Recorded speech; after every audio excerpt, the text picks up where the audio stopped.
सबसे ज्यादा रीजन क्या होता है माँ बाप को छोड़ देने का? तो एडजस्ट नहीं हो रहा है किसी के लिए।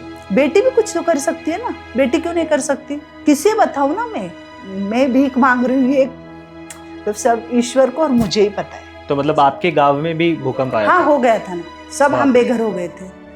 जैसे हमारी हालत खराब हो जाती है ना, पहले अपने हाथ ऊपर कर देते और अच्छा रहता है ना, दीमक की तरह चिपक जाते हैं। तो उन्होंने कभी आपको अपनाया नहीं? अपनाया भी नहीं, उनकी छाव भी हमारे सर पे कभी नहीं गिरी। अपनों के पास मैं जब रोने लगती थी ना, तो उनको ऐसा फोन पे बोलती थी, हमेशा तू रोती है, क्यों रोती है? तो मैंने उनके पास रोना छोड़ दिया। आपको कोई मांग रहा है ना, क्योंकि 10 रुपए दे दो, तो आप फटक से उसको कुछ गलत बात बोल देते हो ना, वो दिल के अंदर से अंदर तक जाती। मैं हमेशा चाहता था कि मैं कहीं रास्ते पे मर ना जाऊं। कुछ भी नहीं था, मतलब कुछ भी नहीं था। जो भी पैसा बचाया था, काम किया था, प्रॉपर सब चला गया।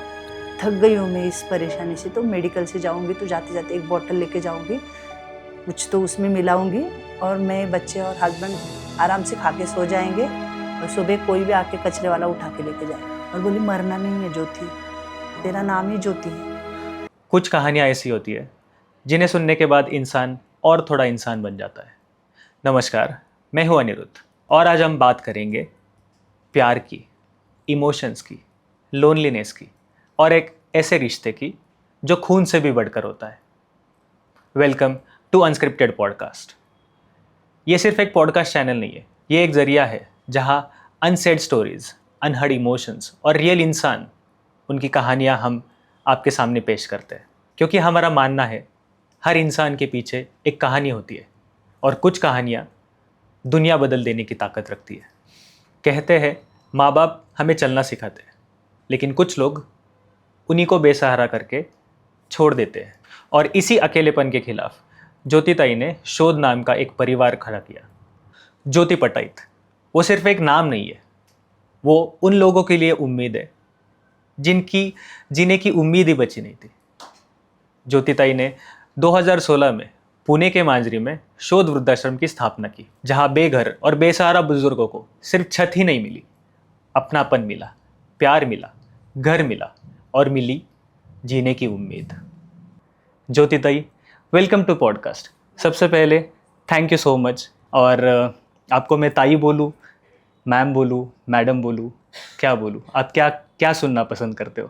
ताई बोलो, आई बोलो, माई बोलो, जो भी है नाम, हर कोई नाम माता बोलने से दिल को खुश हो जाता है। तो मेरे यहाँ जो भी मेरी माताएं हैं, तो मुझे 90 साल की माँ भी मुझे आई बुलाती है मराठी में। तो आप आई बुला दो मुझे। So great, so great. तो शोध तक जाने से पहले हम आपकी शोध के पहले की कहानी सुनना चाहते हैं। शोध के पहले आपका जीवन कैसा था? आपकी लाइफ कैसी थी? आप पुणे में आने से पहले क्या सफ़र रहा आपका? जिस घर में बेटी होती है उस घर में बहुत खुशियाँ मनाते हैं। जैसे हम लोग, मतलब मैं हो गई, दूसरे नंबर पे मैं थी, मेरे माँ को तो बहुत दुख मनाया उन्होंने, क्योंकि बेटी क्यों हो गई, बेटा क्यों नहीं हुआ। तो तब से सबके मन में एक ही था कि लड़की हुई है और किसी काम की नहीं है। तो आपके घर वाले बेटा चाहते थे? और मेरे माता पिता, माँ का तो कुछ नहीं, फिर पिता को बेटा चाहिए था, क्योंकि एक वो वंश जो चलाता है, बेटी दूसरे के घर जाती है, तो उसके लिए उन्होंने शादी दूसरी की, उनको बेटा चाहिए था। 4 बेटियां ही हो गए हम लोग। मतलब पहले माँ को और दूसरे माँ को दोनों मिला के? हाँ नहीं, मेरे मम्मी को 4 बेटियां हो गई, बेटा नहीं हुआ, क्योंकि बेटे की राह देखते देखते 4 बेटियां हम लोग हो गए। और दूसरी मम्मी को फिर 2 बेटियां, 1 बेटा हो गया।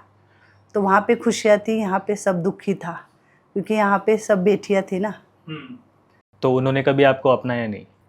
अपनाया भी नहीं, उनकी छाव भी हमारे सर पे कभी नहीं गिरी। जैसे कि बच्ची बड़ी हो जाती है 16-17 साल की, तो उसकी शादी करना है, उसको घर भेजना है, और खुद का नाम खराब हो, इसलिए वो भी डर रहता है, क्योंकि उन्होंने फटक से 16 साल में मेरी शादी कर दी। जैसे 93 का भूकंप हो गया तो पढ़ाई छूट गई। बहुत बड़ा भूकंप हुआ था। हाँ, बहुत बड़ा भूकंप हो गया था किलारी में, तो पढ़ाई छूट गई तब। तो आपका गांव वही था खिलारी के आसपास? हाँ, आसपास ही था, नज़दीक ही था, 20 किलोमीटर। तो मतलब आपके गांव में भी भूकंप आया? हाँ था? हो गया था ना, सब हम बेघर हो गए थे। तो आपका घर भी? हाँ, सब सब हमारा छूट गया था तब। हमारी वाह। माँ 4 बच्चे लेके ऐसे घूमते थे हम लोग। बारिश, इतना बारिश था, भूकंप भी था। आप अपने पापा के साथ नहीं नहीं, रहते हमारे थे? पापा के साथ तो हमें बचपन कभी हमने देखा ही नहीं। हमारे घर में मतलब मेहमान आते थे, फिर भी हमारे पापा कभी नहीं आते थे। अरे बाप रे। कभी आए और हमारे पापा ने हमसे प्यार से कभी बोला है, क्योंकि मेरे बच्चे हैं और उनको कुछ करना है, ये सब हमने कभी देखा ही नहीं है कि मेरे माँ और पापा साथ में बैठे और हम 4 बहनें बैठे हाँ। और उन्होंने प्यार से कुछ बोला है हमें, और क्या एक बच्चे को चाहिए, ये कुछ उन्होंने कभी नहीं, कभी नहीं। और ये हम 4 ही बच्चे चाहते थे कि हमारे मम्मी पापा क्यों नहीं प्यार करते। बहुत बेसिक सा। हम ऐसे बाजू वाले के बच्चे को माँ बाप प्यार करते थे तो हम बोलते थे कि हमने क्या किया है कि हमें इतना क्यों नफरत करते ये लोग। बात तो सही। शादी के बाद फिर ऐसा क्या टर्निंग पॉइंट आया लाइफ में कि आपको अचानक से ऐसे लगा कि हम बुजुर्गों के लिए कुछ कर सकते? क्योंकि आपने तो मतलब माँ बाप देखे ही नहीं, और जिसने माँ बाप सच में जाना ही नहीं, उन्होंने ऐसा बहुत बड़ा वृद्धाश्रम का सपना देखना, एक कुछ मतलब कहाँ से आया ये सब कुछ? हमारे पिता ने मतलब इतना छुटकारा ये किया वो किया, फिर भी उनके पिता थे मेरे नाना, वो बोलते थे उनकी गलती कोई नहीं, मतलब वो क्या बच्चे है ना, वो क्या है उनका, उनको क्यों आप ऐसा करते हो। और वो हमें यहाँ पे उठा के लेते थे। हमारे मम्मी पापा झगड़े करके चले जाते थे तो यहाँ पे उठा के लेते थे खांधे पे, और हमें घूमते थे गांव में, फिर हमें खाना खिलाते थे, प्यार से सहलाते थे, क्योंकि रोना नहीं है, आ जाएगी तेरी माँ। हाँ। मेरी एक छोटी बहन थी, तो हमारे नाना नानी इतना प्यार करते थे ना, तो मुझे लगता था कि ये कितने अच्छे लोग हैं। आज भी मैं उनका मतलब याद आती है ना उनकी, तो मैं रो पड़ती हूँ, क्योंकि आज वो उनको रहना चाहिए था, हमें देखना चाहिए था। ऐसा लगता है जैसे बहुत बुरी हालत रहती थी। मेरे नाना गांव में ऐसा कोई गन्ने का खेत रहता था, तो वहाँ पे गुड़ बनाने की मशीन चालू रहती थी, तो कभी खाना नहीं मिलता था तो मेरे नाना वहाँ से रस लाके हमें पिलाते थे। जैसे आप रस पीते हो, आप रस पीते हो, तो हम एक एक गिलास रस पिलाते थे वहाँ से लाके। तो उन्होंने इतना प्यार किया, और मम्मी के भी पापा ने मुझे इतना प्यार किया कि वो दोनों आंखों से ब्लाइंड थे, तो मैंने उनकी सेवा बहुत की। अच्छा। हम आप्पा बोलते थे, और पापा के इधर पापा को दाजी बोलते थे। अच्छा। तो हमारे आप्पा ने इतना प्यार किया कि कभी ऐसा लगता ही नहीं था कि ये कितना प्यार करते हैं हम एक जगह पे प्यार के लिए मतलब तरस रहे थे, तो दूसरी जगह पे हम प्यार कर रहे थे। जो बूढ़े बुजुर्ग थे हमारे नाना नानी, वो कभी नफरत नहीं करते थे हमसे, अरे ये बच्चे है, फूल की तरह है, ये बोलते थे। तो कहीं ना कहीं वहां से शुरुआत हुई थी कि बड़े बुजुर्गों का ख्याल रखना, उनका आदर करना एंड ऑल दैट, तो वहां से शुरुआत हुई थी। वहां पे एक लगता था कि अरे एक उम्र होने के बाद इंसान की बहुत जरूरत होती है। और वो बोलते हैं ना कि बुढ़ापा और बचपन दोनों सेम ही चीज है। सेम। तो फिर पर शादी के बाद भी सेम ही सिचुएशन था? जिस बच्ची को 16 साल की है उसको पता ही नहीं है, उस उम्र में आप शादी कर रहे हो, उसको एक बोल रहे हो ये पति है, ये सास ससुर, ये उसको पता ही नहीं है, दिमाग में वो चीजें ही नहीं होती है। खेल कूद के उम्र में आप शादी करके उसको बोल रहे हो संसार बसाओ, तो ठीक है, समझ में भी नहीं आता था कि क्या कर रहे, चलो ये कर रहे, गलत है सही है, ये बोल भी नहीं सकते थे, क्योंकि दिमाग इतना भी बच्चे का क्या चलता है 16 साल के। तो उन्होंने शादी कर दी मेरे दूसरे मम्मी के भाई से। मतलब आपके मामा से? हाँ, मेरे मामा से शादी कर दी मेरी, और शादी के बाद भी थोड़े दिन तक ही अच्छा था। तो फिर शोध कहा, मतलब जैसे कैसे वो स्पार्क कैसे हुआ, क्या था वो चीज, क्या वो इंस्पिरेशन था, वो प्रेरणा थी कि जिसके वजह से आपने शोध की स्थापना की? शोध मतलब ये ऐसा नहीं है कि कुछ करना था, ये मन बना के मैं पुणे में आई थी लातूर से, ये कुछ भी नहीं था, वृद्धाश्रम का नाम ही दूर तक नहीं था मेरे जहन में, दिमाग में ही नहीं था। मैं पूना में जैसे आई, पूना में अच्छे से सब कुछ चल रहा था, मैं मतलब परिवार मेरे हस्बैंड अच्छा काम करते थे मोटर बाइंडिंग का, मेरे 2 बच्चे थे, पढ़ाई अच्छी चल रही थी, एक सफ़र अच्छा चल रहा था हमारा, हम कुछ हमारे बच्चों के लिए करना चाहते थे, सब कुछ एक प्लान था हमारा छोटा सा। तो आप भी कहीं जॉब वगैरह करते थे? हाँ, मैं एक कंपनी है पुणे में, तो वहाँ पे जॉब करती थी। तो वहाँ से जॉब करने के बाद हम दोनों पति पत्नी ऐसे छोटी सी जगह लेंगे, बच्चों को पढ़ाएंगे, पुणे एक शिक्षण का माहिर घर है, ऐसा बना के हम यहाँ पे आए। तो मतलब सब एक मोड़ आया, मतलब मेरे बड़े बेटे का थोड़ा सा एक्सीडेंट होने के बाद सब खत्म हो गया। मतलब जो भी हमने कमाया था, जो भी हमने तो उसके मेडिकल में, हाँ वगैरह मेडिकल हॉस्पिटल में सब वो चला गया। जॉब करना है, मतलब पति कुछ काम नहीं करते थे क्योंकि हाँ। वो ऑलरेडी बीमार हो गए थे। हम्म। आईसीयू में चले गए 20 दिन ससुन हॉस्पिटल में। क्या हुआ था उनको? उनको एक मेजर मतलब झटका अटैक हो गया, आ बाप गया रे। अटैक का मतलब उसी टाइम फिर ससुन हॉस्पिटल में 20 दिन तक आईसीयू में, और बाप फिर रे। उसके बाद उनको काम ही नहीं हो पाया। तो मतलब एक हाँ, ही जगह पर हाँ, बेड नहीं रिडन थे? नहीं, घूमते थे फिरते थे फिर हाँ। भी शुगर और बाकी के फिर कुछ प्रॉब्लम पर चालू फिर हो गए। फाइनेंशियली सब कुछ सब आपके कुछ ऊपर आ गया सर? सब कुछ मेरे ऊपर। छोटा सा पुणे में घर, मतलब जो भी रेंट का था, हाँ हाँ। जो भी लेने के लिए रखा था बच्चे के लिए गया, उनके कुछ बीमारी में चला गया। हम्म। जो भी पैसा बचाया था, काम किया था प्रॉपर, सब चला गया। कुछ भी नहीं था, मतलब कुछ भी नहीं था। एक छोटी सी रूम जैसे रेंट पे लिए है, 2-2.5 हज़ार भाड़ा है, उसमें मैं 5-6 हज़ार कमाती हूँ। बच्चा भी बीमार बीच बीच में रहता है, तो हस्बैंड बीमार रहते। फिर मेरा एक जॉब, वही मतलब उसी में से छुट्टियाँ हो जाती है, बहुत सारी छुट्टियाँ, कुछ ना कुछ। क्योंकि छुट्टियाँ होने के बाद पेमेंट आधा ही आता है। फिर घर का रेंट देना है, दवाई लानी है, किराना घर का भरना है, बहुत कुछ बहुत होता है। कुछ करना है, बच्चों की फीस देनी है, बच्चों का कपड़ा गणवेश लेके आना है। मतलब वो आज भी वो चीज़ें याद करती हूँ तो बहुत मतलब एक अंदर से फील होता है, क्योंकि आज ये शोध वृद्धाश्रम है, इसलिए मुझे ये सब कुछ बताना पड़ता है। एक चीज़ मैं बताना चाहती हूँ, जैसे मैंने बचपन में कभी दिवाली नहीं देखी थी, तो मेरे बच्चों ने बहुत अच्छे से दिवाली मनाई थी। उनके पापा अच्छे से काम करते थे, हर चीज़ उनके लिए लेके आते थे। जैसे वो बीमार पड़ गए 3-4 साल में, तो कभी दिवाली नहीं हो पाई घर पे।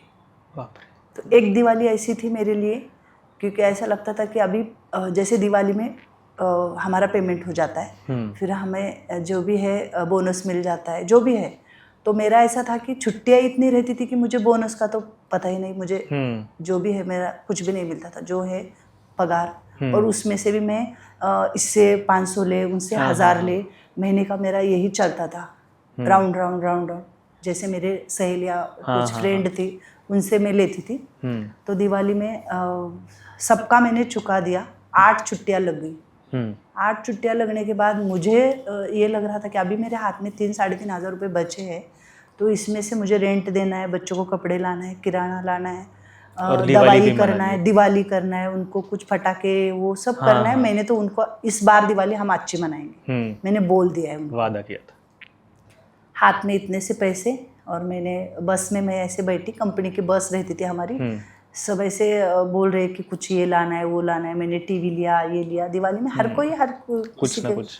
तो मेरा ये था कि मैं ऐसा बोलती थी कि मुझे किराना सामान चाहिए मेरे बच्चों के लिए, और 2 फटाके की 2 फुलझड़ियाँ चाहिए, क्योंकि वो खुश हो जाए उतने में। हाँ, उतने में। तो मतलब ये तो मैं उनको नहीं दे पा रही थी मेरे हाथ में, और मुझे घर पे जाना है तो तुरंत पहले रेंट देना है 2.5 हज़ार, और 300-350 लाइट बिल देना है। फिर बचेगा नीचे कितना, 800-700 रुपये में करूँ क्या उसमें, मैं बच्चों को क्या बोलूँ। तो मैंने सोच लिया था कि अभी नहीं, अभी बस हो गया, थक गई हूँ मैं इस परेशानी से। तो मेडिकल से जाऊँगी तो जाते जाते एक बोतल लेके जाऊँगी, कुछ तो उसमें मिलाऊँगी अनाज में, हाँ, और मैं, बच्चे और हस्बैंड आराम से खा के सो जाएंगे, और सुबह कोई भी आके कचरे वाला उठा के लेके जाएगा, जैसे कॉर्पोरेशन से कचरा उठा के लेके जाते वैसे। कोई गांव में इतने लोग हैं, क्योंकि जैसे बोलते हैं ना, सिर को बाल कम रहते, उतने लोग हैं। जैसे हमारी हालत खराब हो जाती है ना, पहले अपने हाथ ऊपर कर देते, क्योंकि उनको कुछ करना ही नहीं है, हमारे कोई अपना नहीं होता है। और अच्छा रहता है ना, दीमक की तरह चिपक जाते। जैसे भी उसमें से गुड़ कुछ मीठापन कम हो जाएगा ना, तो सब पहले भाग जाते हैं, पहले कड़वाहट उन्हीं से आती है। तो ये सोच के मैं बस में जा रही हूँ, मेरे वही दिमाग में चले, बस ज्योति अभी नहीं, बस ये कुछ भी नहीं करना है।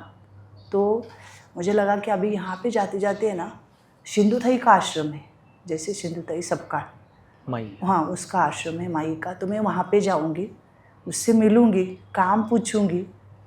आज उसी ने सहारा दिया, तो आज की रात जी लूँगी, और जीत गई मैं। ऐसा मैं सोच के जा रही हूँ उसके घर की तरफ, उसके आश्रम की तरफ। और मांजरी में उसका आश्रम है बेलेकर बस्ती पे, तो उतर गई, आश्रम में चली गई। माई ऐसे ही आई थी, उसके काम से बाहर गई थी। एक लड़का था तो वो बोल रहा था नहीं जाना है आपको ऊपर। तो मैंने बोला बेटा मैं जाऊंगी, आज कुछ भी करूंगी, ऊपर माई को मिलने जाऊंगी। माई से मिलने गई, ऊपर मिली, माई को सब बताया, क्योंकि पति भी बीमार है, बच्चा भी बीमार है। 3 साल से दिवाली नहीं मनाई मैंने, बच्चे हर बार पूछते और मैं हर बार कुछ ना कुछ बहाना। फिर इस बार मैंने उनको बोला है कि हम इस बार दिवाली बहुत अच्छे से मनाएंगे, तो क्या करूँ माई मैं, ये बताओ सिर्फ मुझे, क्योंकि मेरे पास कुछ भी नहीं है, नहीं तो आज शाम को मैं ये सब करके सोने वाली हूँ। अच्छा, बता दिया उसको, क्योंकि मेरे मतलब किसी के पास, अपनों के पास मैं जब रोने लगती थी ना, तो उनको ऐसा फोन पे बोलती थी, हमेशा तू रोती है, क्यों रोती है, रोना क्यों आता है, अपनों के पास ही रोता है ना। तो मैंने उनके पास रोना छोड़ दिया। एक तो ईश्वर के पास रोना है, ईश्वर के पास चले जाना है, नहीं तो जो ईश्वर रास्ता दिखाए वही करना है। तो रास्ता माई के घर की तरफ ईश्वर ने दिखाया, मैं उसके आश्रम तरफ गई और उसने इतना कस के हाथ पकड़ा, जैसे हम बोलते हैं ना माता पिता की ज़रूरत रहती है, बेटी का घर कुछ हो जाता है तो उसको उसके सहारे की ज़रूरत रहती है। मुझे तो पता था बचपन से कि हमारे मतलब जो पापा जो करते हैं बेटी के लिए, वो हमारे पापा ने कभी भी नहीं किया, कभी भी नहीं किया, बेसिक भी नहीं। तो माई ने ऐसे एक पिता बन के, माँ बन के इतना सहारा दिया, मेरा सब सुन के। फिर उसने जो भी मिठाई थी दिवाली की, सब मिठाई भर दी एक थैली में, मुझे पैसे हाथ में थमा दिए, अरे वाह, 2 साड़ी मेरे लिए दी और बोली मरना नहीं है ज्योति, तेरा नाम ही ज्योति है, हमेशा ज्योति देखो। ज्योति को कोई ऐसा लगाता है, दीपक जलाता है तो उसके नीचे अंधेरा रहता है, वो हर किसी को उजाला देती है, पर खुद के नीचे अंधेरा रहता है, तो बुझना नहीं है, खड़े होना है। तो मतलब एक रहता है ना, हम किसी के पास जाते तो उम्मीद जगती है, आशा की किरण, आशा टिकी रहती है। तो फिर माई ने हाथ कस के पकड़ा और मैंने बोला माई इतना खाना तो आज मैं खुश होंगी और मेरा पेट भर जाएगा, कल का क्या, कल भी है ना, दिवाली खत्म हो जाएगी, फिर दिवाली के बाद फिर से ये दिन आ जाएगा, फिर से ये चल रहा है। स्कूल का खाना ला रहे हम लोग, सैटरडे संडे खाना स्कूल का नहीं हो रहा है तो मेरे बच्चे और मैं भूखे सो रही हूँ, जो भी है वो सब बताया। जैसे स्कूल का खाना रहता था, बच्चे मेरे बड़े बड़े डब्बे लेके जाते थे, स्कूल का खाना लेके आते थे। काम पे मैं जाती थी, खाली टिफिन लेके जाती थी। मुझे मेरे दोस्त लोग बोलते थे चल ना खाना खाने, 1 बज गए, तो मैं बोलती थी आज नहीं आना है, पेट दुख रहा है मेरा। हर दिन कुछ ना कुछ मतलब उनको मैं बोलती थी कि आप मेरे पर्स में जाके टिफिन देखो, मैं खाली पर्स मेरा नहीं है, सिर्फ टिफिन रहता था, उसमें कुछ भी नहीं रहता था, उसमें कुछ भी नहीं रहता था। जैसे कैंटीन में नाश्ता मिलता था तो बहुत सारा आंखों में पानी आता था, फिर भी लोग सारे आगे बैठे रहते थे मेरे, जैसे मेरे दोस्त लोग, तो उनको पता था कि इसका बहुत अच्छा था, ये सब फटक से क्या हो गया, क्योंकि ये मुझे कभी कभी वो नाश्ता फेंक देते थे तो ऐसा लगता था कि मैं सब उठा के मेरे बच्चों के लिए लेके शाम के लिए जाऊँ। तो मैंने माई को सब बताया, माई कुछ भी नहीं चाहिए, सिर्फ मेरे बच्चों को खाना चाहिए, जैसे तू आज बच्चे तेरे संभाल रहे वैसे मेरे 2 बच्चों के लिए सिर्फ पेट भर के खाना दे दे, कुछ भी नहीं चाहिए मुझे, जो भी बचा कुचा होगा। माई बोली बाहर के लोगों को मैं नहीं ये करती हूँ, तो तुझे, मैंने बोला जो भी है तेरे किचन का मैं सब काम करूँगी। माई बोली वैसे ही आके डब्बा लेके, नहीं मैं भी कुछ तो स्वाभिमानी स्वार्थी हूँ, क्योंकि मैंने बोला मैं वैसे ही खाना नहीं लेके जाऊँगी, मैं कुछ तो काम करूँगी यहाँ पे तेरे किचन में आके। तो फिर माई ने बोला तू हट्टी है तो आ जा, कुछ काम कर ले। तो मैंने वहाँ खाना बनाने का किचन में काम शुरू किया और फिर सब कुछ अच्छा होने लगा। फिर मुझे ऐसा लगा कि नहीं ज्योति तुझे कुछ करना है। मेरे नाना नानी ने, मैंने बताया ना दादा दादी ने प्यार किया था, तो मैं हर मतलब जैसे मेरे हस्बैंड बीमार हो गए ससुर में हॉस्पिटल में, तो मैंने वहाँ पे बेड पे देखा था 2-4 बुजुर्ग लोग थे, क्योंकि उनकी तरफ कोई देखने वाला नहीं था, ऐसे लोग लाके आके छोड़ के चले गए। उनको सहारे की ज़रूरत है, उनको मदद की ज़रूरत है, उनको प्यार की ज़रूरत है, उनको हाथ में गोली थमाने की ज़रूरत है, उनको 2 वक्त का खाना खिलाने की ज़रूरत है। हर चीज़ में उनको मतलब मदद की ज़रूरत है। कितना मतलब इंसान बुढ़ापे में शरीर काम नहीं करता, हम्म। दिमाग थोड़ा सा चलता नहीं है, जेब में पैसा नहीं रहता है, हमने सब कुछ हमारे बच्चों पे निछावर किया रहता है। और उसी टाइम पे हम अपने लोग अपने माता पिता का हाथ छोड़ देते हैं। मैं ये नहीं बोलती हूँ कि मेरे पिता ने मेरे साथ बुरा किया इसलिए मैं बुरी बन जाऊँ। मुझे कुछ अच्छा बनना था, क्योंकि मुझे उनको बेटा बन के दिखाना था। क्योंकि बेटा सिर्फ बच्चों ये नहीं करता कि आपका नाम रोशन करता है, आपके एक फैमिली बना के आपके नाती पोती सब आते हैं और आपके घर का बहुत बड़ा वंश चलाता है। बेटी भी कुछ तो कर सकती है ना, बेटी क्यों नहीं कर सकती? जरूर कर एक सकती जिद थी मेरे में, क्योंकि मैं बचपन से, मेरी माँ आज भी बोलती थी, बहुत जिद्दी थी। मैं हमेशा बोलती थी लड़की होना गलत बात है क्या? आज भी मैं बोलती हूँ हर किसी को, क्योंकि कुछ तो ऐसा करना था, क्योंकि मेरे पिता को और मेरे सब गांव जो भी लोग थे उनको पता चले कि अरे बेटी भी बहुत कुछ कर सकती है। नहीं, बेटी नसीब वाली को ही होती है। सच में जिसको कदर है वो राजा है। वो कहते हैं आपको लड़का होना भाग्य की बात है, लेकिन आपको लड़की होना सौभाग्य की बात है। तो इतने सारे स्ट्रगल के बाद ऐसा एग्जैक्टली क्या हुआ था कि आपने ठान लिया कि अब जो मर्जी हो जाए मैं नहीं रुकने वाली, तुम चाहे कुछ भी करो, मैं मेरा काम करके रहूँगी? ऐसा क्या हुआ था? मैंने बोला ना कि जैसे मैं सिंधु ताई के पास गई, वो 70 साल की थी, 100 बच्चों को संभाल रही थी, स्ट्रगल कर रही थी। आज भी लोगों के पास जाती थी और उन बच्चों को संभालती थी कि जिनके माँ बाप नहीं हैं। तो हमारे माँ बाप नाम के लिए थे। तो मैंने देखा कि कितना अच्छा काम करती है माई। तो मैं माइयों के जैसे माइयाँ थे, बहुत सारे लोग थे, बुज़ुर्ग लोग थे। तो मुझे लगा कि मैं क्यों नहीं कर सकती कुछ। मेरा तो इतना पेट भर गया, माई ने इतनी मदद कर दी, क्योंकि मेरे घर पे रोज़ भर पेट डब्बा आता था। जैसे बोलते हैं ना, कृष्ण कभी सुदामा के पास चला गया था एक मुट्ठी चावल लेके, और मुझे कुछ चाहिए, मेरे बच्चे हैं, भूखे हैं। फिर भी वो दोस्त है करके श्री कृष्ण को बता नहीं पाए सुदामा, क्योंकि मैं कैसे बोलूँ इनको कि ये तो अभी हाँ नहीं, बहुत बड़े राजा है और मैं तो दोस्त हूँ, फिर भी बहुत मतलब ये। तो जैसे श्री कृष्ण ने अपने आप सब कुछ घुमा के सब गांव को ही ठीक कर दिया, और सुदामा का घर परिवार, खुशियाँ, आनंद, बच्चों। तो ऐसे होगा कि मैं सुदामा और माई कृष्णा थी। जैसे मैं चली गई माई के पास, तो उसने बोला कि मैंने ऐसे ही पूछा था, क्योंकि माई मुझे कुछ करना है। तो मैं क्या करना है? तो मैंने बोला मुझे वृद्धाश्रम ऐसे कुछ करना है, बुढ़े लोगों को संभालना है। क्योंकि मैंने देखा है हॉस्पिटल में लोग ऐसे बेड पे पड़े रहते, उनको उठाने वाला कोई नहीं रहता, उनको सहारा देने वाला कोई नहीं रहता। तो माई बोली कर सकती है तू कर ले। तो मैंने माई से पूछा था, क्योंकि मैं तेरा डब्बा लेके जा के खाती हूँ टिफ़िन, तू मेरा घर चलाती है, और मैं कैसे ये काम कर सकती हूँ?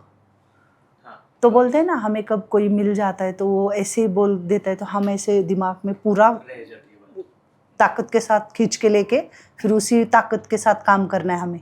तो मैंने माई ने बोला कि हाँ तू भी कर सकते, कर ले। तो मैंने बोला माई 2-2.5 हज़ार की खोली है, 2 बच्चे हैं, आज बहुत पेट है ज्योति का भर गया है, उसके दिए में बहुत सारा तेल तूने डाल दिया, इसलिए बहुत ये अच्छे दिन चल। हाँ, तो ये मैं नहीं कर सकती है। तो मैं बोली क्यों नहीं कर सकती? कर सकती है। जैसे मैंने किया था तब तो बहुत ज़माना अलग था, रिक्शा, गाड़ी, बस, ये एक ही बस, और बस से जाना, बस से आना, और लोगों के पास मांगते घूमना। मोबाइल फ़ोन हाथ में नहीं था, डिजिटल इंडिया हो गया अभी। यहाँ से हम अमेरिका में बात कर सकते, कितना कुछ हो गया ना। जैसे हम बगल में ऐसा पर्स लटका सकते, तो उसके साथ एक पानी की बोतल भी हम रख सकते। पहले तो ऐसे कुछ भी नहीं था, कितना कुछ बदल गया है ना। तो ठीक है, मैंने बोला मैं कर सकती हूँ, माई ने बोला है मैं कर सकती हूँ, माई ने बोला है। ऐसे कोई बोलता है तो हम अपने आप को मोटिवेट करते, तो मैं खुद को मोटिवेट करती थी कि हाँ माई ने बोला है कर सकती है। क्या कर सकती है तू? फिर वृद्धाश्रम के लिए जैसे मैंने वकील देखा, उनसे बात की मैंने, जैसे मैं सर मुझे ऐसे ऐसे करना है, तो उन्होंने बोला 3,500 रुपये फ़ी देना पड़ेगा। अरे बाप रे, मेरे पास पैसे नहीं है। पैसे नहीं है, फिर जगह कहाँ पे है वृद्धाश्रम के लिए, ये सब पूछने लगे। वो तो कुछ भी नहीं था मेरे पास, मतलब मैं माई का डब्बा लेके खाती थी, मेरे पास क्या है, मैं तो ऐसे पागलों की तरह घूमती थी कि मुझे कुछ करना है। तो फिर जहाँ मैं काम करती थी, कुमार बायो प्लांट बहुत बड़ी कंपनी है जैसे मांजरी में, तो मैंने मैडम से, जैसे हमारे हर्षदा मैडम है मैनेजर है, तो जोशी, हर्षदा जोशी, तो मैं उनके पास चली गई। तो मैंने बोला मैडम मुझे ये ऐसे कुछ करना है, आप कुछ हेल्प मतलब हाँ ज्योति दी तुम कर सकते हो। मैं हर किसी से बात करती थी ना, कोई भी मुझे ऐसे नहीं बोलता था कि नहीं तू कर नहीं सकती, कर सकती है। मैं वही बात सोचती थी, ये लोग मुझे क्यों बोलते कि तू कर सकती है, मेरे घर में खाने के लिए कुछ नहीं है, मैं इनके सामने बात ये रखती हूँ तो ये लोग बोलते कि तुम कर सकती हो। तो ठीक है, मैडम से बोला, वहाँ के जो लोग थे, हम सब स्टाफ थे, 7-8 लोग वहाँ से ही, मतलब जो भी महिलाएं थी घर गृहस्थी चलाने वाली, उनसे मैंने बोला कि हम ये ऐसे ऐसे काम करेंगे, समाज के प्रति काम करेंगे, जो भी बूढ़े बुजुर्ग माताएं हैं, उनके बच्चे चले गए हैं, असहाय निराधार, खुद के जीने की आशा छोड़ बैठे हैं और सहारा चाहिए उनके लिए हम काम करेंगे। तो वाह ज्योति दी अच्छा है, हम सब मिलके करेंगे। तो उन्होंने थोड़ा सा सपोर्ट किया। फिर हमने घर रेंट पे लिया 2 BHK, अरे वाह, वहीं पे लिया। फिर मैं जॉब भी करती थी और मेरा संस्था का काम भी करती थी।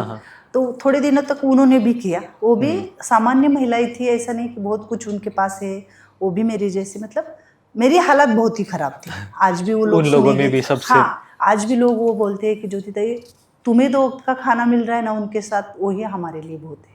सच में हमारे लिए ये जरूरी नहीं है कि आपने क्या किया, आपके बच्चे और आप पेट भर के उनके साथ खाना खा रहे हो, यही बहुत है हमारे लिए। तो मतलब शुरुआत उन लोगों के साथ की। फिर बीच में वो लोगों को भी ऐसा हो गया कि उनके घर का सब रेंट है वो, तो उन्होंने भी छोड़ दिया थोड़ा सा बीच में। फिर मैंने, जैसे बोलते ना, गजानन महाराज है, स्वामी समर्थ है, साईं बाबा है, ज्ञानेश्वर माउली है, इन्होंने झोली की थी। किसी को कुछ देना है तो झोली करना है, और झोली करके भिक्षा, आजकल भीख मांगते हैं ऐसे बोलते लोग, तो सच में वो भिक्षा है। हम तो मैंने सोचा कि मैं भीख नहीं बोलूँगी, मैं पुणे में कहीं दुकानों में जाऊँगी, मांगूंगी।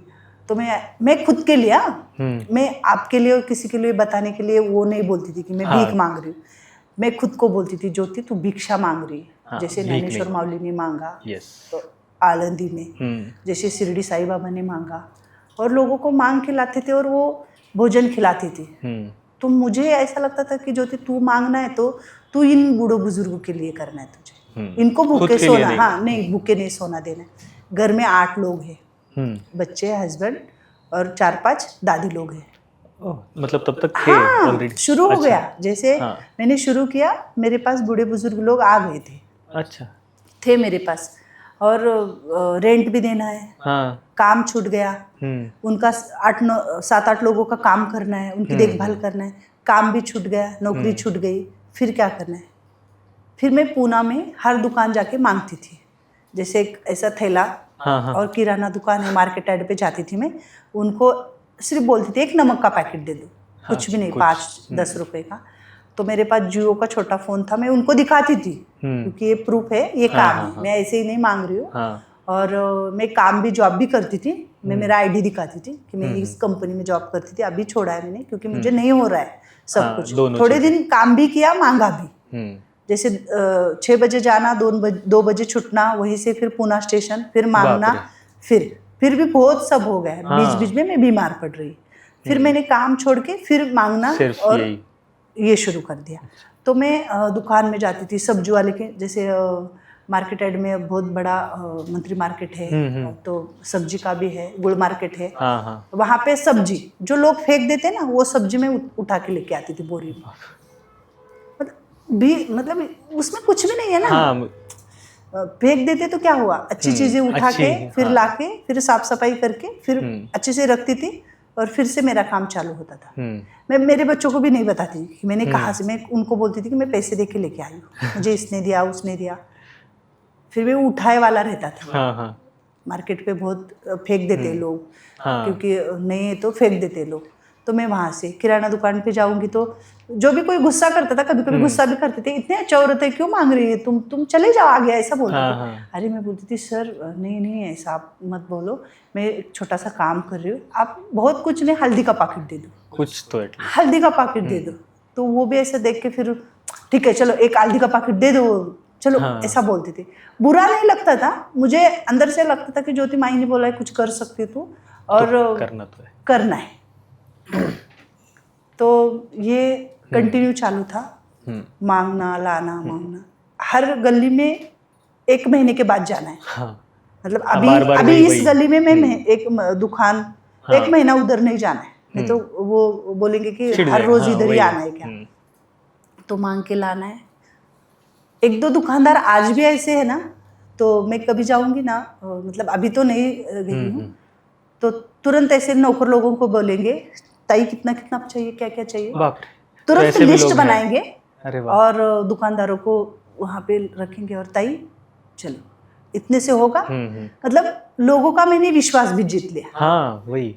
जैसे आप काम कर रहे हो ना तो विश्वास बहुत धीरे धीरे करके हर एक को, मतलब हर एक की मदद भी मिली आपको और नहीं, सपोर्ट भी मिलता रहा। कभी कभी लगता था कि मैं क्या थी और क्या हो गई, और मतलब अंदर से कभी कभी टूट भी जाती थी, कोई बोलता था गलत बात, हाँ हाँ। क्योंकि इतने अट्टी कट्टी हो, भीख मांग रही हो रास्ते पे, मतलब फटक से बोल जाते हैं लोग। हाँ। क्योंकि आज मेरे सामने कोई मेरा रोहित बोलता है कि तू फटक से पैसे क्यों देती है लोगों को, क्योंकि मेरे बच्चों को बाद में पता चला कि हमारी माँ हमारी मांग के लाती थी लोगों के पास से।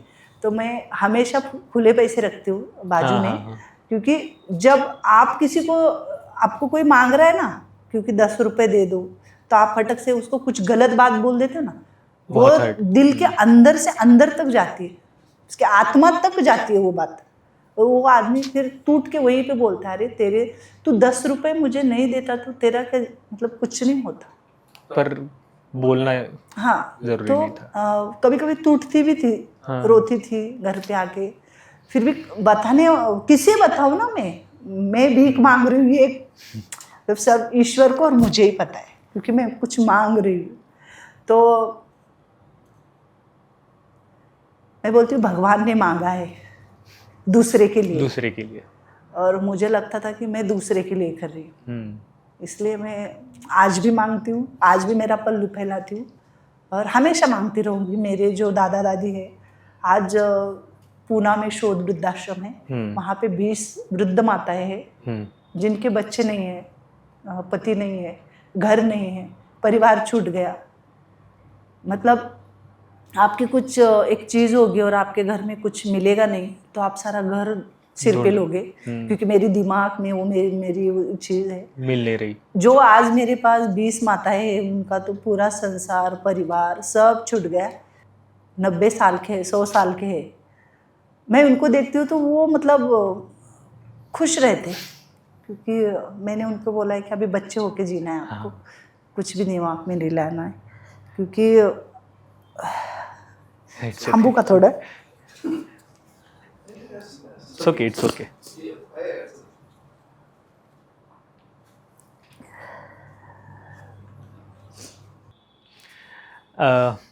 अपना बहुत सारा ऑडियंस मराठी भी होगा, तो हम इसके आगे वाला सेक्शन मराठी में करेंगे। चालेल? चालेल। तुमचे घरचे, स्पेशली तुमचे मुलं, दोन्ही मुलं, ह्यांनी कसं ॲक्सेप्ट केलं शोधला, की त्यांची काय मदत भेटली तुम्हाला आणि त्यांचा काय अप्रोच होता? माझे दोन्ही मुलं म्हणजे मी जेव्हा 2016-17 पासून काम सुरू केलं, माझा एक मुलगा 12-13 वर्षाचा होता, दुसरा 13-14 वर्षाचा होता. त्यांना माहितीच नव्हतं की आई काय करते, म्हणजे त्यांच्या डोक्यात तो प्रश्नच नाही आला कधी. ते वयच नव्हतं, खेळण्याचं वय होतं, शाळेत जाण्याचं वय होतं, आणि त्यांच्या आईने असं काहीतरी केलं होतं. सो त्यांना आयडियाच नाही. पण मग आता त्यांचं कसं आहे, म्हणजे त्यांचा स्टँड काय ह्या सगळ्या गोष्टी? म्हणजे असं झालं ना त्यांचं, की त्यांना माहिती होतं आपल्या घरी आई आजी आजोबा घेऊन येते आणि ते आजी आजोबा आपल्याला लाड करतायत. म्हणजे माझ्याकडे प्रत्येक येणारा व्यक्ती माझ्या मुलांवर खूप प्रेम करायचा, म्हणजे डोक्यावरून हात फिरवणं, छान बोलणं त्यांच्याशी, हसी मजाक करणं. मग माझा छोटा मुलगा रोहन खूप त्याला ते भावतं सगळं. मग मोठा पण तसाच आहे. मग त्याला चांगलं वाटायला लागलं. अरे आजी आजोबा खूप छान असतात, म्हणजे मग हे खूप छान छान गोष्टी सांगतात आणि हे खूप लाड करतात, रागवत नाहीत. मग त्याला ते सगळं आवडायला लागलं. पण त्याला हे वृद्धाश्रम आहे म्हणून माहिती नव्हतं. आई फक्त आजी लोक घरी घेऊन येते आपल्याकडे सांभाळायला, नावच माहिती नव्हतं की वृद्धाश्रम म्हणजे काय. आपल्या शोध वृद्धाश्रमामध्ये मी बघितलं की सगळ्या आजींना असे क्यूट क्यूट नावं आहेत प्रत्येकाला. सो ते थोडेसे नावं जरा सगळ्यांना. आता माझ्याकडं आहे तर एक छकुली आजी आहे, म्हणजे तिचे 90 पार झालेली आहे. आणि मी असं वेगवेगळे मंदाई वगैरे मी अशा नावं दिलेली आहेत, कलावती वगैरे. मी असं आजी नाही म्हणत त्यांना, मी नावाने हाक मारते. हां, मी नावाने हाक मारते, ते मला आई म्हणतात आणि मी त्यांना माझ्या मुली म्हणते. मग ते लहानपण जगत आहेत. त्यांना जो मधला भूतकाळ होता त्यांचा, जो काही नवऱ्याबरोबरचा, आईवडिलांबरोबरचा, जे काही आयुष्यात घडलं, याच्यापूर्वी गरिबी खूप होती, सगळ्या काही अवघड गोष्टी होत्या, तर त्यांना ते सगळं पुसून टाकायला लावले. आणि तुम्ही तुमच्या आईच्या घरी कसं राहत होतात तसं माझ्याकडे राहायचे तुम्हाला आज. म्हणून मी नावाने हाक मारते त्यांना आणि ते मला म्हणतात आई आम्हाला नावाने हाक मारतो, म्हणजे अजून आम्हाला आनंद होईल. हां, मी आजी ह्या नावाने हाकच मारत नाही, मी त्यांना अजून तरुण केले. अशी कोणती गोष्ट आहे जी म्हातारींना आजी आजोबांना बोलायची असती पर ते उघड उघड असं बोलू नाही शकत? अशी एक गोष्ट आहे, म्हणजे खूप गोष्टी येतात. अशी एकच गोष्ट नाही आहे की आजी आजोबांना मला सांगायची असते, किंवा इतर कुठले पाहुणे आले भेटायला तर त्यांच्याकडं बघून मला डोळ्यामध्ये दिसतं. आज मी 8 वर्ष झालं त्यांच्याबरोबर राहते, की त्यांच्या काय भावना आहेत आणि काय त्यांच्या डोळ्यात घालमेल चालले आणि त्यांच्या आत्म्यात काय घालमेल चालले. त्यांना एक हवं असतं नातवंडांचं प्रेम. मेन गोष्ट. आता माझी मुलं मोठी झाली, आता थोडंच माझी मुलं त्यांच्या मांडीवर जाऊन बसणार आहेत. तर मी नेहमी माझ्याकडे जेव्हा गेस्ट लोक येतात भेटायला, खाऊ आणतात ते लोक, खूप गोष्टी घेऊन येतात त्यांच्यासाठी. पण त्यांच्याकडवर जर एखादं बाळ बघितलं तर ते इतके आनंदी होतात, त्या लेकरालाच बोलतात, त्याच्याकडेच बघतात, ते खाण्याकडे लक्षच नसतं. ती एक त्यांच्यामध्ये थोडंसं मला कुठंतरी असं वाटतं की ह्या गोष्टीपासून हे लोक वंचित राहिले. कारण वृद्धत्व काळ म्हणजे म्हातारपण म्हणजे, आणि आजी म्हणजे कशाला म्हटलं जातं, आजी कोणी म्हणावं, आजी नातवंडांनी म्हणावं, नाथीनी म्हणावं की आजी आजी आजी. मग त्या आजी म्हणण्याला असुसलेले आहेत आणि ते एक गोष्ट आहे, ते मला दिसते नेहमी त्यांच्याकडून. आता तुम्ही लहान मुलं पण पाहिली माईंच्या आश्रमामध्ये आणि आपल्या आश्रमामध्ये तुम्ही आजी आजोबा पण पाहिली.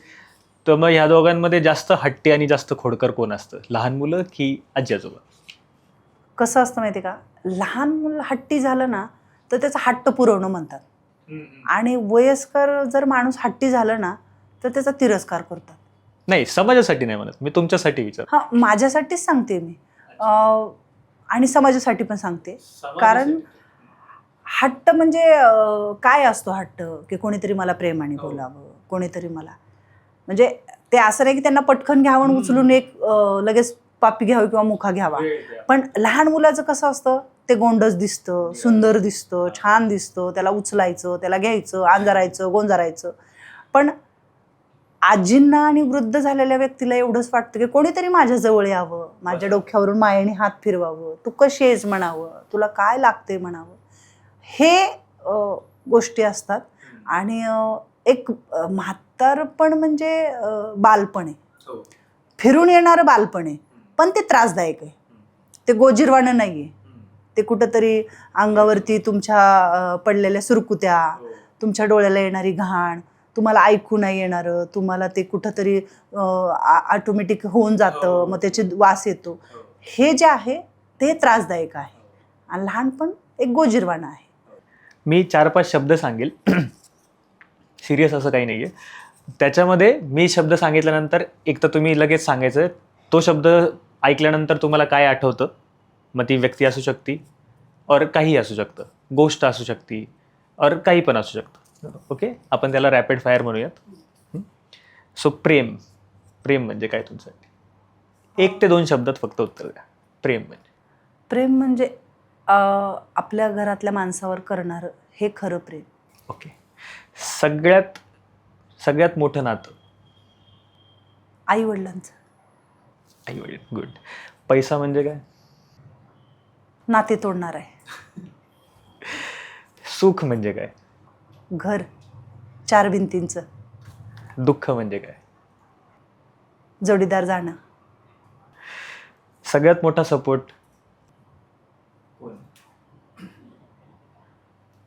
सगळ्यात मोठा सपोर्ट आज जोडीदार गेल्याच्या नंतर मला फक्त परमेश्वर आहे आणि माझी 2 मुलं. ज्योतिताईंचं गोल किंवा विजन, ध्येय काय? मला जितकं आयुष्य दिलेलं आहे भोलेनाथाने, माझं तितकं आयुष्य ह्या समाजातल्या रंजल्या गांजल्यासाठी मी अर्पण केलेलं आहे. खूप चांगलं. आणि शोध म्हणजे काय? आयुष्यात मी हरवले होते. कुठंतरी एक शोध ह्या नावाच्या पुढं मला सगळं काही मिळालं, हरवलेलं, आणि ते मी शोधलं. खूप छान. अच्छा. आपली जी ऑडियन्स बघती आता, त्यांना समजा शोधसाठी काही करायचं असेल, भेट द्यायची असेल और काही असं असेल, तर त्यांनी तुम्हाला कसा संपर्क साधावा? शोध आश्रमाला पुण्यामध्ये आहे, कोलोडीमध्ये, मांजरीच्या पुढे, हडपसर कोलोडी. आपल्या वृद्धाश्रमाला भेट द्यावी. आज आपल्या वृद्धाश्रमाचं काम चालू आहे. आज 20 वृद्ध माता आहेत तिथं. आपल्याला अजून खूप काही लोकांना मदत करायची आहे, सांभाळायचं आहे. आणि मला ह्याच्यामध्ये तुमचा थोडासा वेळ घ्यायचा आहे आणि मला बोलायचं आहे. आज जे शोध वृद्धाश्रम आहे हे फक्त निराधार लोकांसाठी आहे की ज्यांची कालांतराने मुलं आणि नवरा गेलेला आहे. व्यवसाय, बिझनेस म्हणून कधीही वृद्धाश्रमाकडे बघितलं नाही ह्या ज्योतीने. फक्त आधार आणि आधार, कुणाचा तरी मला आधार होता यावं. आणि ज्यांनी मला आधार दिला, ज्यांनी मला उभं केलं, जी रात्र माझी काळोखाची होती, मी जाणार होते, माझ्या मुलांना सगळं काही करणार होते, ते एक वेगळा दिवस निघाला आणि त्याच्यासाठी मी आज उभी राहिले. तिथं फक्त निराधार लोकांसाठी काम करायचं आहे मला. आणि तुम्हाला जर मदत करायची असेल तर माझा कॉन्टॅक्ट नंबर, अकाउंट डिटेल आमचं दिलेलं जाईल, त्याच्यावरती तुम्ही नक्की करू शकचाल. पुण्यामध्ये भेट बी देऊ शकचाल. तुम्ही येऊन वृद्धाश्रमाला प्रत्यक्षात भेट द्या, व्हिजिट करा, बघा.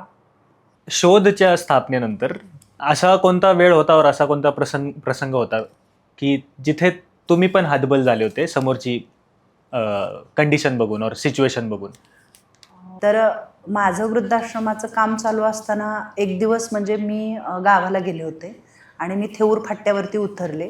थेऊर फाट्यावरती 4 वाजता उतरले आणि मी रिक्षात माझा रोहित मोठा मुलगा आणि मी येत होते. आणि मी येत असताना देवाला सोडलेल्या गायी होत्या बऱ्याचशा तिथं. देवाला सोडलेल्या गायी होत्या आणि मी रिक्षात बसलेली होते. मी खूप थकलेली होते, म्हणजे माझा दिवसभराचा प्रवास होता लातूर ते पुणे. आणि असं डोक्याला हात लावून बसले, पण अचानक असं वरी मान केली. माझ्या रिक्षाच्या समोरून एक गाय जात होती, खूप मोठी गाय होती. आणि त्या गायीचं बघते तर ते अर्ध वासरू बाहेर आलेलं होतं, तिचं पाय वगैरे. आणि तिचा पाय जो होता तो आलेला वासराचा सगळा कावळ्यांनी काही खाल्ला होता. आणि ती खूप अशी थकल्यासारखी होती. तिच्या तोंडातून असं पाणी वगैरे येत होतं त्या गाय. मी चालू रिक्षावरून उडी मारली खाली. तो रिक्षेवाला ओरडला, म्हटला काय बाई आहे, म्हणला उडी मारली डायरेक्ट रिक्षातून. आणि उडी मारली की माझ्या मुलांनी सांगितलं की दादा थांबा आणि मला पण उतरायचे. मग त्यांनी तिथं ते तिकिटाचे पैसे दिले 10-20 रुपये. तो उतरला. मी पुढं पळते, तो मागं पळतोय. आई झालंय तरी काय सांग मला, की तू का पळते एवढी. कारण मला मी असं भिन्न झाले होते की गाव आहे, गाव आहे, गावात लोक जात आहेत, येत आहेत, हिंडतायत, फिरतायत, गाड्या जात आहेत, पण त्या गायीकडे का कोणी बघत नाही, का नाही बघितलं त्या गायीकडं. पोट पूर्ण फुगलेलं आहे त्या गायीचं आणि ती गाय अशी चालते. मग मी एका ठिकाणावरती तिच्या मागं गेले.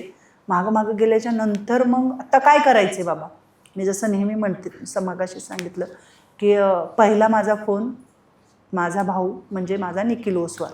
म्हणलं मला काहीच कळत नाही, मी काय करू. 5 वाजायला लागले संध्याकाळची. गाय अक्षरशः लॉनमध्ये पडली आणि खूप गडाबडा लोळायला लागली. मग एक गावातल्या 2-4 माणसाला आरडाओरडा केला, बोलवून घेतलं. म्हटलं अहो दादा म्हटलं गाईला बघा ना ह्या, म्हटलं इकडं जनावरच्या गोठ्यातली माणसं असतील तर त्यांना सांगा नाही वासरू वगैरे वाचवायला, गाय तरी वाचेल. आणि मग ते सगळं झाल्याच्या नंतर मग मी निखिल सरांना फोन केला. म्हटलं हे असं कंडिशन आहे. आणि मला विश्वास पुरेपूर होता की आता आपण यांना फोन केलं पाहिजे, इथून हा माणूसच आपल्याला वाचवू शकणार आणि गाईला पण, आणि आपण तर काही हिला वाचवल्याशिवाय घरी जाणार नाही हे निश्चय केलेला होता. मग फोन केल्याच्या नंतर म्हटले हो ठीक आहे मी बघतो करतो. लगेच निखिल सरांनी काय केलं, नितीन महाजन सरांना फोन केला. ते गोरक्षाचे खूप मोठे हे आहेत, म्हणजे संघाचे काम करतात ते. आणि त्यांना फोन केला. त्यांची मुलं हडपसरमधून 15 ते 20 मिनिटात टेम्पो आला पूर्ण त्यांचा. आणि डॉक्टर तर पटापट, म्हणजे ताई एक गाय येत आपण म्हणजे तिला वाचवलं पाहिजे, बरोबर. म्हणजे त्यांनी डॉक्टर पाठवली. डॉक्टर पाठवल्याच्या नंतर त्या गाईला कोण म्हणते शिजर करा, कोण म्हणते, इतका गाईचं ते तकलीफ झाली. आणि ते वासरू त्या गाईच्या पोटात कधी सकाळी मरून पडलेलं होतं, पूर्ण गाय फुगली होती. मग ते ऑपरेशन न करता दुसऱ्या एका डॉक्टरांनी आल्यावर नॉर्मल तिची डिलिव्हरी केली गायची. मेलेलं वासरू आतून म्हणजे पूर्ण असं हे झालं होतं सडल्यासारखं, ते काढलं. त्याच्यानंतर ते गोरक्षवाली सगळी पोरं आलेली तिथं, त्यांनी त्या गाईला चारा टाकला, लगेच सलाईन लावायला लावलं, लगेच इंजेक्शनं मारली, तिला उभं केलं, तिला भाकरी, ती बाजरी, गूळ आम्ही हे सगळं खायला घातलं, गरम पाणी तिच्या पाठीवरती टाकलं. म्हणजे खूप सेवा केली तिथं. आम्हाला 10 वाजले म्हणजे. आणि त्या दिवशी असं वाटलं की गाय आणि माय, म्हणजे जसं आम्हाला 9 महिन्याच्या वेदना होतात ते फक्त आईच एक सांगू शकते आणि बाई. तर मला तिला बघून मला स्वतःला वेदना होत होते की मी काय आज किती सहन करते. तिला बोलता पण येत नव्हतं, फक्त तिच्या तोंडातून फेस येत होता. आणि मग असं म्हणलं की फक्त जनावर आहे म्हणून आणि तुम्ही गाईला राष्ट्रमाता घोषित करता, गाय आणि राष्ट्रमाता आहे, आमका आहे तमका आहे. मग गाईला आणि माईला पण वाचवलं पाहिजे ना, आपण दोन्ही गोष्टी केल्या पाहिजे ना. तर माझ्या आयुष्यातली ती खूप मोठी गोष्ट. आणि पण मी एकटीने नाही केली, फक्त मी निमित्त झाले. आणि आपल्या समाजामध्ये असे बरेचसे लोक आहेत की त्यांना आपण थोडंसं सांगितल्याच्या नंतर धडापडीने एवढं काम करतात. हे मला त्या दिवशी बघायला भेटलं. म्हणजे ज्योती, तू समाजात काम करणारी एकटी नाहीयेच, तुला समाजात असे बरेचसे चांगले लोक आहेत की फक्त तुला त्यांच्यापर्यंत जायचे. आणि सगळे मिळून आपण समाजासाठी काम करतोय. कुठंतरी ज्योती एकटी करते नाही, निखिल ओसवाल एकटा करते म्हणून नाही, तुम्ही एकटे सगळ्यांनी मिळून चांगलं काम करायचं आहे आपल्याला. आणि मला त्या दिवशी कळलं की अरे आपण किती म्हणजे आज जर ह्या गाईला न बघता गेलो असतो तर संध्याकाळी ती गाय पण ही झाली 100%. आणि ते खूप माझ्या म्हणजे खूप फील करणार होतं ते मला, आई म्हणून आणि एक स्त्री म्हणून मला खूप वाईट वाटलं त्या दिवशी. जो पहला केस था या पहले दादाजी या दादी जी जो भी थे, वो याद है अभी तक? हाँ. कौन थे, उनका कहाँ से मिले, कैसे मिले? एक दादाजी थे, पहली केस थी मेरी, जैसे शिवाजी नगर पुलिस चतुर्शिंगी, वहाँ से मिले थे, उज्जैन के थे वो. और उनका बेटा वाघोली में था और वो आके रेलवे स्टेशन से गुम हो गए, मतलब इधर उधर हो गए, भटक गए. तो उनके बच्चों ने 1 साल तक उनको बहुत ढूंढा था. बाप रे. और वो बहुत प्यार करते थे उनके पापा से, और वो इधर घूम गए. तो इतने परेशान थे उन घर वाले, क्योंकि उनको लगता था कि अभी हमें मिलेगी क्या नहीं हमारे पापा. हाँ. तो वो मुझे मिल गए थे. तो हमने ऐसा मतलब पुलिस स्टेशन से मेरे पास उनको मैं लेके आई. मेरी पहली मतलब आज भी मुझे पता है उन्होंने जो आशीर्वाद दिया था मुझे. पहली केस थी मेरी. उन्होंने बोला कि आज तूने मेरे बच्चों को मिला दिया है मुझे. मैं हमेशा चाहता था कि मैं कहीं रास्ते पे मर ना जाऊँ, मेरे बच्चों के पास ही जाना है, मुझे अंतिम सांस वहीं पे करना है. मैं उज्जैन से हूँ, महाकाल से हूँ. और वही उन्होंने एक बात कही थी मुझे और बोले कि तेरा बहुत अच्छा होगा. मैं भोलेनाथ की बहुत बड़ी भक्त हूँ. मतलब तो मैं उज्जैन मालखेड़ी करके गांव था उनका, अच्छा। तो उन्होंने बोला था तो अभी बहुत तकलीफ में है और ये तकलीफ और कुछ दिन चलेगी, फिर भी एक दौर आएगा तो बहुत तेरा और तेरे बच्चों का अच्छा होगा।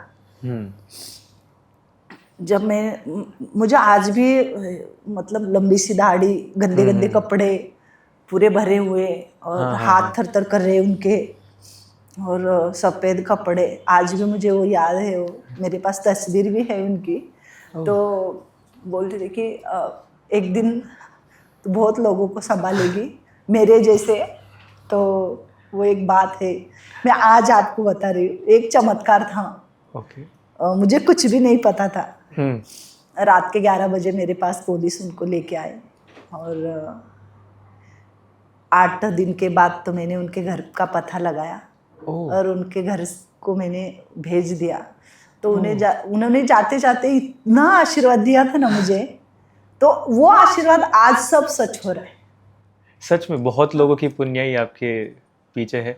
तो जैसे शोध चालू हुआ तो उसके बाद जो आपके फाइनेंशियल स्ट्रगल्स थे उसके बारे में हम बात कर रहे थे, तो उसके बारे में थोड़ा कुछ।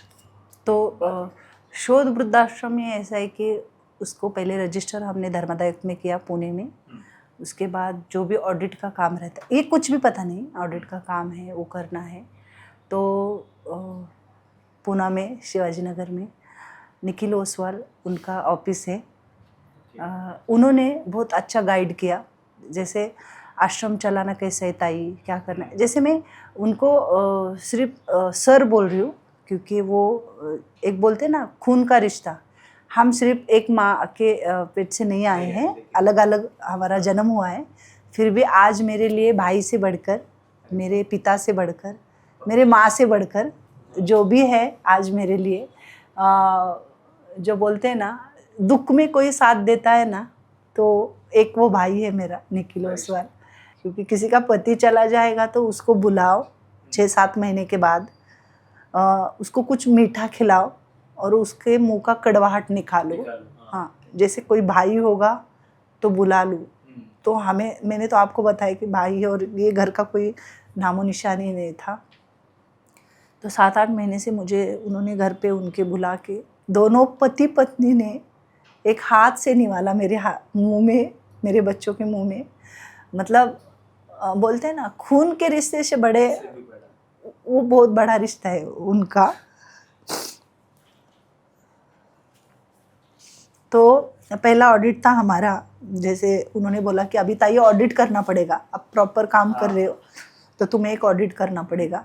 तो मैंने बोला हाँ सर, कैसे करना है, क्या करना है। 8 सालों में पहला ऑडिट था 21,000 का था, फिर 11,000। वो मुझे तो पूछते मतलब थे कि पूरे साल का, हाँ पूरे साल इनकम का था 21,000। हाँ, और दूसरे साल कितना? 11,000 सिर्फ। हाँ। तो वो मुझे पूछते थे कि ये कैसे चलाते हो तुम लोग, तुम कैसे चलाते हो ताई, ये तो बहुत कठिन है सब। तो मैं उनको पता चल गया होगा कि ताई कहीं पे बोरी लेके भीख मांगी है और घूमी है। तो मैं उनको कभी बताती नहीं थी कि मैं मांग के भी लाती। तो उसका ऑडिट तो मैं वो पर्ची नहीं बना सकती थी ना। जो भी मुझे दुकानदार कोई 2 आलू फेंक रहा है, 2 प्याज फेंक रहा है, एक नमक का पैकेट फेंक रहा है, दे रहा है मेरे बोरी में, मैं भिक्षा मांग रही हूँ, तो उसका तो मैं ऑडिट नहीं दे सकती हूँ ना। तो मैं हंस के बोलती थी हाँ इतना ही आया है अकाउंट को अभी। तो हंसते थे, वो कैसे चलाते हो भाड़ा ये सब। तो मतलब वो रिश्ता तो मेरा भाई से बढ़कर आज जो भी हूँ, आज जो भी संस्था मेरी चल रही है, तो वो महाकाल है मेरे लिए। So nice, thank you so much Jyoti ताई आज के लिए और आज इस शो में आने के लिए। सच में तो मैं इंटरव्यू लेने आया था, पर बहुत कुछ सीख के जा रहा हूँ। और आपको आज सुन के ऐसे लग रहा है कि हाँ, दुनिया में इंसानियत बहुत ज़िंदा है, बहुत बाकी है। और आई एम श्योर आज का ये पॉडकास्ट देख के काफ़ी सारे लोग फटाफट अपना मोबाइल उठाएंगे, अपने मम्मी पापा को फ़ोन करेंगे और उनको वो अपनापन महसूस करवाएंगे। आपने आज के इस पॉडकास्ट में से ये संदेश दिया है कि माँ बाप को सिर्फ पैसों की ज़रूरत नहीं होती है, कभी कभी माँ बाप उस प्यार के लिए भी भूखे होते हैं, उस रिश्ते के लिए भी भूखे होते हैं। So thank you so much for inspiring us, motivating अस। और अगर आपको लगता है कि ऐसी कहानियाँ, ऐसे लोग, ऐसे कॉन्वर्सेशंस और लोगों तक पहुँचने चाहिए, तो प्लीज़ लाइक कीजिए, शेयर कीजिए, सब्सक्राइब कीजिए द अनस्क्रिप्टेड प्रोजेक्ट को, ताकि हम और भी अनस्क्रिप्टेड कहानियाँ आपके सामने पेश कर पाए। मैं हूँ अनिरुद्ध, आपका host. Thank you so much for watching this video. मैं हूँ अनिरुद्ध और ये था अनस्क्रिप्टेड पॉडकास्ट का पहला एपिसोड, जहाँ सिर्फ स्क्रिप्ट नहीं, इंसान मिलते हैं। Thank you.